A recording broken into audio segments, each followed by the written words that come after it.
Sup nerds, I'm Tom. Today we're talking about Hadrian's Wall, which is a roll and write style game. I mean, there's no dice, you just use cards. So I've heard people use the term flip and fill, but basically you're going to gain some stuff and fill up some things on a sheet. So it's that type of game. The first thing you might notice about this game is that there are a lot of choices. There's a lot going on. These sheets are huge.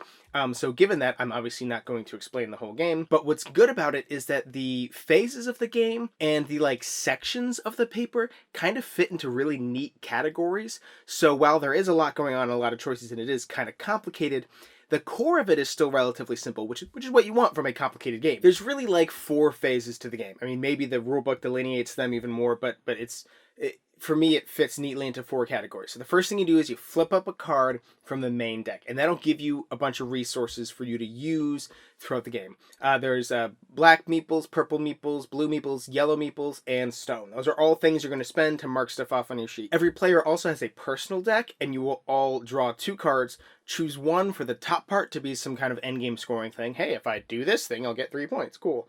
And the other will be some extra resources that you will get. Oh, I'll get an extra blue and a stone. And also some parts of that card will be things that your opponents could use later on, but we'll get to that later.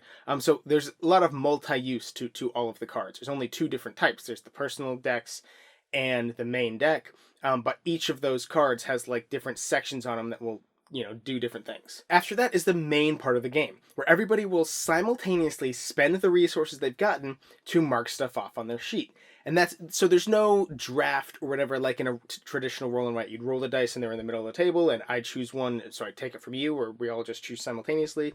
This one is a lot more of a solo game than some other roll and writes are. There actually is a solo variant, but again, there are some choices you make that are dependent on other players, but rarely. So when you're marking stuff off on the sheets, luckily the sheets, even though there's 2 of them and there's a lot going on, they're kind of split into categories. So on the left sheet, the top part is the wall that you're building, right? And it's mostly just, most of this game is tracks, right? But you're going to build the wall left to right. And there's a bunch of different rows there that all do kind of different things. And some of them are kind of linked together, but you can only build in the left section before you unlock the middle section, and then before you unlock the right section.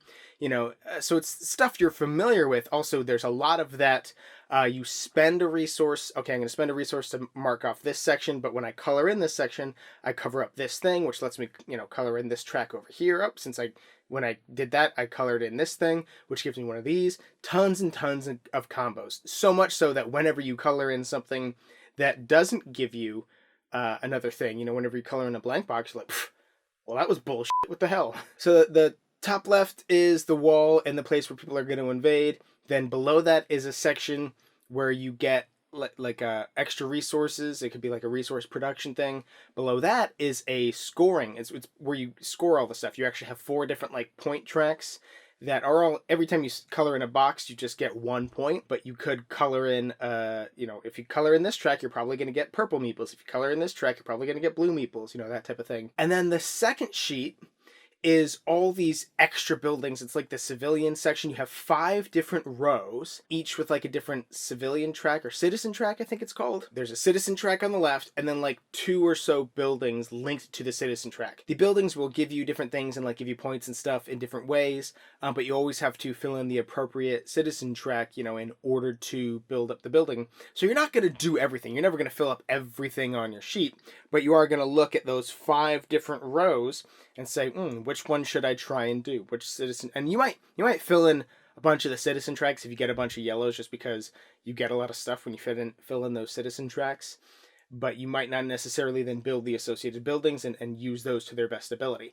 And that's where the game really has a lot of difference. That's where a lot of the complexity comes in, because a lot of those buildings, a lot of them are pretty straightforward. It's just spend these resources to get these resources, spend these resources to fill up these tracks. Those are pretty straightforward. But there's one that has to do with Tetris pieces, right? And you're trying to fill in a little grid with all these Tetris pieces that you use from your neighbors. That's where the player interaction could come in. Whatever card I select that's in the part of the beginning where you draw 2 cards from your personal deck, whatever card you select to put face up, not as the endgame scoring thing, but to get yourself extra resources, well, you could be leaving up a Tetris shape or some trade goods for your opponents to use, assuming they're going to fill in that building.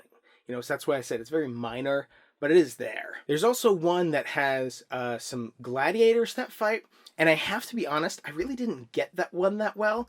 Like, I mean, I read through the rules and I kind of understood the rules of it, but I didn't really see the value or understand why. Like, it says the gladiators can die, but it also says that you can have one fight per gladiator per year. So does that mean after they die, you can't fight with them again, right? Like, I don't know. And it didn't seem that strong.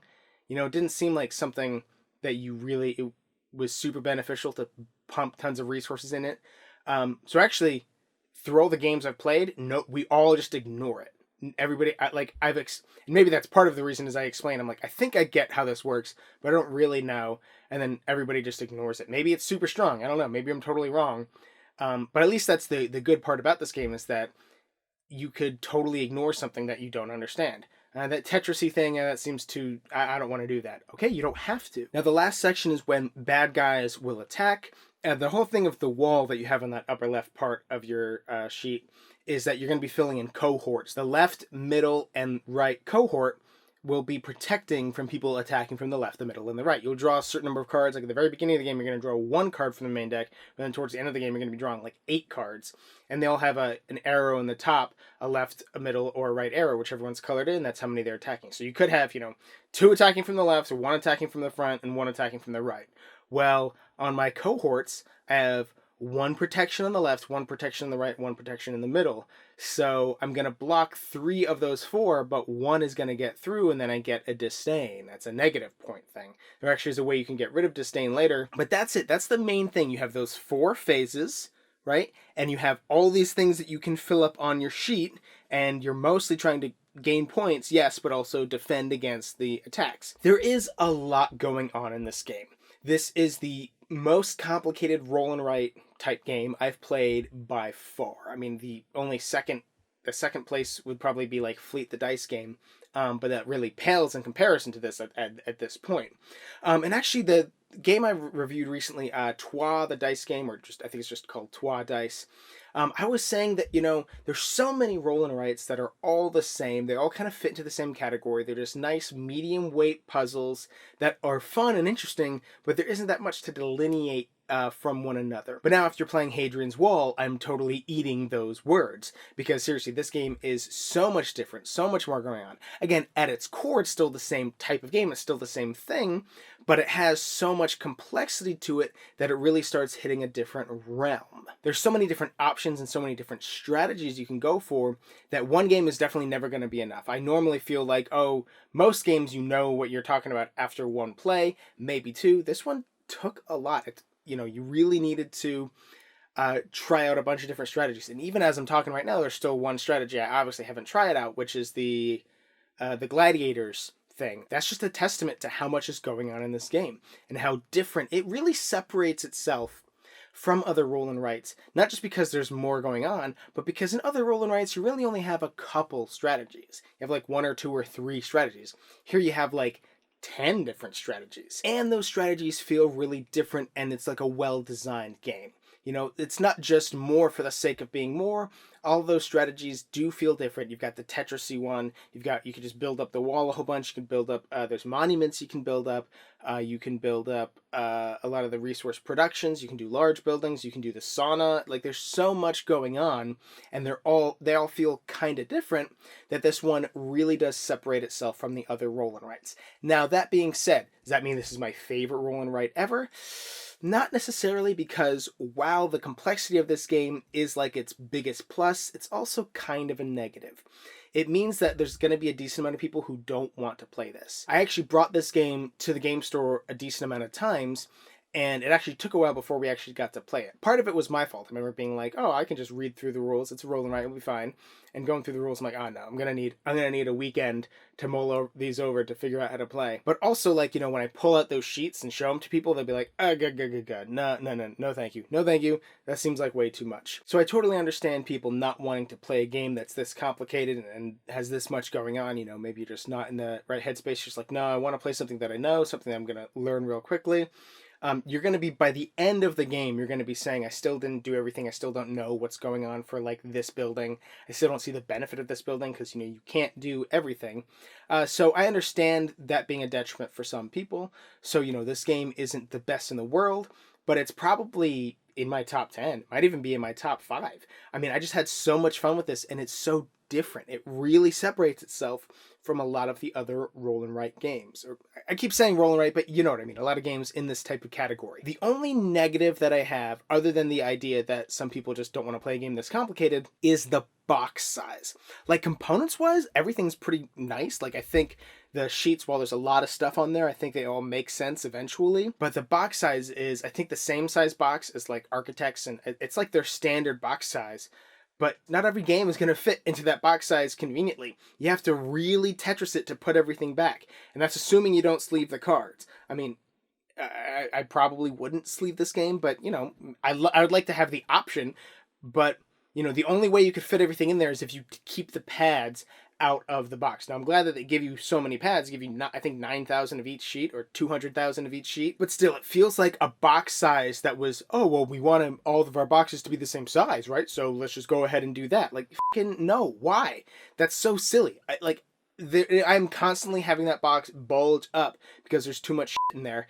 And, okay, I guess after I've played it 200 times and there's no sheets left, then it'll be fine. But it's still just such a weird thing to me. I never get the idea of boxes that can barely hold the shit that comes in there. It seems like just like no forethought. I'm really railing on that complaint just because personally I hate it, but also there's nothing else for me to complain about with this game, really. Again, I can't play this with my mom. This is the most complicated roll and write I've ever seen in my life. You know, that's the only other negative, but it's a great game. It's phenomenal. It's so much fun.